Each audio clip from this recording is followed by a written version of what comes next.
नमस्कार दोस्तों, मेरा नाम कपिल सिक्का है। स्वागत है आपका study I Q education platform में। मेंस आंसर राइटिंग में आज हम करने जा रहे हैं सेट 14 और एक इंपॉर्टेंट कीवर्ड को हम यहाँ देखेंगे। कीवर्ड है डिस्कस। डिस्कस पे जैसे मैंने पहले भी बताया, बहुत प्रोमिनेंट, बहुत ज़्यादा क्वेश्चंस आपको इस कीवर्ड से मिल जाएंगे पेपर 1, पेपर 2, पेपर 3, पेपर 4 में। जानेंगे एग्जैक्टली कि डिस्कस के केस में किस तरह से आंसर्स लिखने हैं। और दो आज हम 2020 के क्वेश्चन देखेंगे जीएस पेपर 3 के। एक क्वेश्चन हम देखेंगे साइबर सिक्योरिटी से, एक देखेंगे हम बाकी पैरामिलिट्री फोर्सेस से। तो इंटरनल सिक्योरिटी के प्रीडोमिनेटली ये क्वेश्चंस रहेंगे और इस पे हम बहुत ज़्यादा वाइड डिस्कशन करेंगे और आंसर्स को देखने की कोशिश करेंगे किस तरह से एक आंसर जो है लिखा जाता है। मेरी जितनी भी वीडियोस आ रही हैं सबके पीडीएफ या इस सीरीज़ के पीडीएफ आपको टेलीग्राम चैनल से मिल जाएंगे। आप मुझे @कपिल सिक्का ट्विटर हैंडल पे भी फॉलो कर सकते हैं। देखो, आंसर राइटिंग प्रोग्राम हमारा चल रहा है, डिटेल्ड आंसर राइटिंग है, 80 डेज का प्रोग्राम है। जीएस 1, 2, 3, 4 ऐसे जो है यहाँ पे कराया जा रहा है। पॉइंटर्स जो आंसर्स के वो आपको प्रोवाइड किए जाएंगे।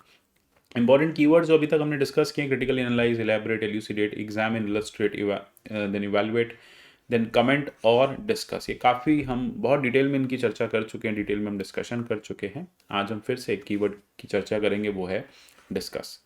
Written debate to prove reasoning, ये होता है point number 1। Make a case for and against an argument. Basically देखो क्या होता है डिस्कस के केस में कि आपको एक डिबेट करनी होती है। डिबेट जो होती है वो फॉर एंड अगेंस्ट दोनों आपको करनी होती है। एडवांटेजेस डिसएडवांटेजेस दोनों देने होते हैं और फिर फाइनली कंक्लूजन देना होता है। देखिए, कंक्लूजन जो होता है वो एक नेसेसरी कंपोनेंट हो जाता है आंसर का। अगर आप इंट्रोडक्शन कंक्लूजन के बिना आंसर लिख के आ रहे हैं तो आपका आंसर जो है वो काफ़ी ज़्यादा लेस, यू कैन से, मतलब एग्जामिनर को बहुत कम अच्छा लगेगा। एग्जामिनर उस पर बहुत ज़्यादा ध्यान नहीं देंगे। एग्जामिनर को लगेगा बहुत हेप हेजेड मैनर में इस तरह के आंसर्स लिखे गए हैं। तो आपको क्या करना है, आपको प्रॉपर इंट्रोडक्शन कंक्लूजन के साथ और प्रॉपर कीवर्ड के अकॉर्डिंग अपनी बॉडी को, यानी इस आंसर की बॉडी को आपने यहाँ पे लिखना है। अब देखते हैं एग्जैक्टली क्वेश्चन क्या था और अकॉर्डिंगली फिर आगे डिस्कस करेंगे।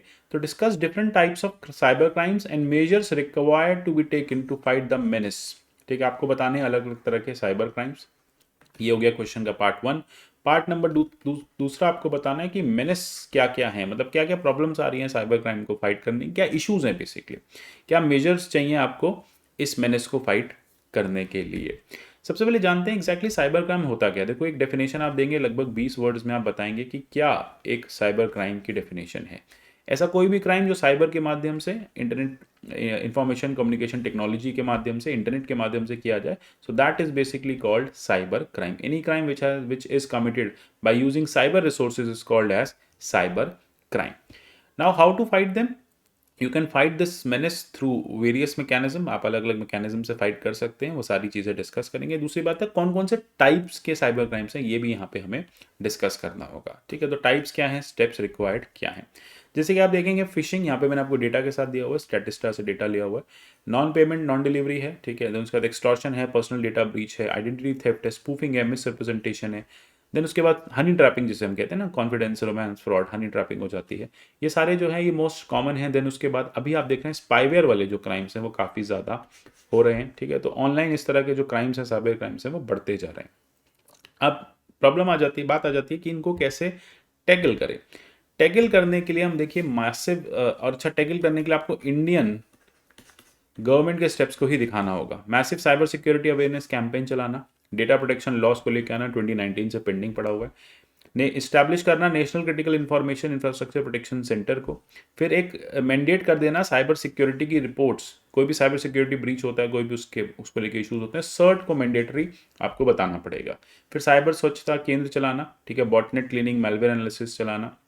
साथ ही साथ अलर्ट जो हैं एडवाइजरीज के, साइबर थ्रेट्स के टाइम टू टाइम इशू करना। आप देखते हैं आरबीआई भी आपको इस तरह के अलर्ट्स भेजती रहती है, बैंक्स भी अलर्ट भेजते रहते हैं, मेल्स भेजते रहते हैं। सरकार भी अपने साइबर स्वच्छता अभियान में इस तरह की चीज़ें यूट्यूब पे वीडियोस, वेरियस पुलिस जो है, स्टेट पुलिस आपके अपलोड करते रहते हैं। साथ ही साथ गाइडलाइंस जो है चीफ इंफॉर्मेशन सिक्योरिटी ऑफिसर्स के लिए कि क्या उनके रोल्स होंगे, किस तरह से सीआईएसओस काम करेंगे, किस तरह से सीआईएसओस जो है वो पुलिस और लोकल एडमिनिस्ट्रेशन के साथ कोऑर्डिनेट करके आगे चीज़ों को बढ़ाएंगे। साथ ही साथ प्रोविजनिंग होना कि गवर्नमेंट की वेबसाइट्स का ऑडिट होना, टाइम टू टाइम गवर्नमेंट की वेबसाइट्स को ठीक करना। आप देखते हैं काफ़ी वेबसाइट्स ऐसी हैं बहुत ज़्यादा आउटडेटेड हो चुकी हैं, प्रोन टू साइबर अटैक है, इनको ठीक करना। फिर उसके बाद सिक्योरिटी ऑडिटिंग करना, सबसे बड़ी बात है बेस्ट प्रैक्टिसेस को इम्प्लीमेंट करना वर्ड ओवर से। क्राइसिस मैनेजमेंट करना, साइबर टेररिज्म के इश्यूज को डील करना, टैकल करना। साइबर सिक्योरिटी मॉक ड्रिल करना, लोगों को सिखाना, गवर्नमेंट्स को सिखाना, मतलब गवर्नमेंट एम्प्लॉयज़ को सिखाना, क्रिटिकल सेक्टर्स में प्रिपेयर्डनेस लेके आना, साथ ही साथ रेगुलर ट्रेनिंग प्रोग्राम्स लेके आना, ठीक है। यहाँ पे आप चीफ इंफॉर्मेशन सिक्योरिटी ऑफिसर्स के साथ कुछ सिक्योरिटी प्रोग्राम्स जो हैं वो चला सकते हैं। तो इस तरह से फाइनली फिर हम एक कंक्लूजन दे देंगे कि if all of such things are basically dealt properly, all the measures if are implemented properly, cyber crime can be thoroughly dealt। बस इतना सा ही आप एक कंक्लूजन देके छोड़ देंगे।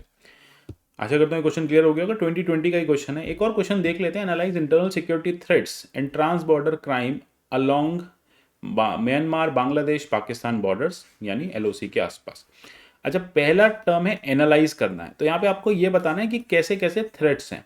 क्रॉस बॉर्डर टेररिज्म है, उसके बाद इलीगल ट्रेड है, ठीक है। म्यांमार की बात करें इलीगल ट्रेड है, बांग्लादेश की बात करें रिफ्यूजी क्राइसिस है, पाकिस्तान की बात करें क्रॉस बॉर्डर टेररिज्म है। म्यांमार के साथ भी कहीं ना कहीं मिनिस्क्यूल जो है वो काफ़ी ज़्यादा कॉन्ट्राबैंड का ट्रेड जो होता है, स्मगलिंग जो है वो हो रही है। बांग्लादेश के साथ तो सबसे बड़ा प्रॉब्लम है रिफ्यूजी क्राइसिस है।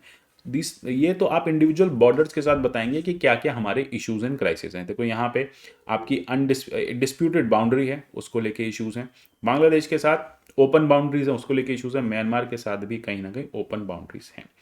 अब आगे आ जाती है discuss the role played by various security forces in this regard.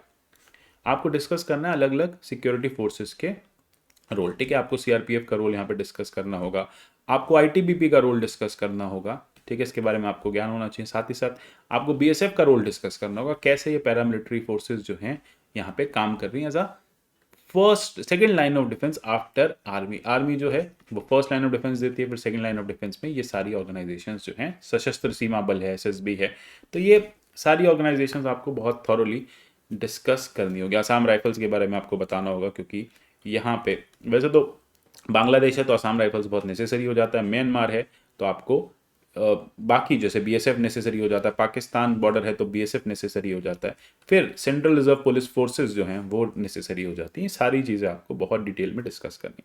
बहुत डिटेल से मेरा मतलब ये नहीं कि आप पूरा सीआरपीएफ के बारे में लिखने लग जाएं कि इतने टाइम में इतनी फोर्स है, इतनी ये इस साल में स्टैब्लिश की गई थी, ऐसा बिल्कुल नहीं। आपको बस ये बताना है कैसे ये पैरामिलिट्री फोर्सेज जो हैं आपकी प्रॉब्लम को रिजॉल्व कर रही हैं। आशा करता हूँ क्लियर हो गया होगा। बहुत सिंपल है। मेंस आंसर राइटिंग प्रोग्राम जो है वो अवेलेबल है, स्मार्ट कोर्सेज आप हमारे परचेज कर सकते हैं। मिलते हैं अगले सेशन में, तब तक के लिए good bye, take care and God bless you.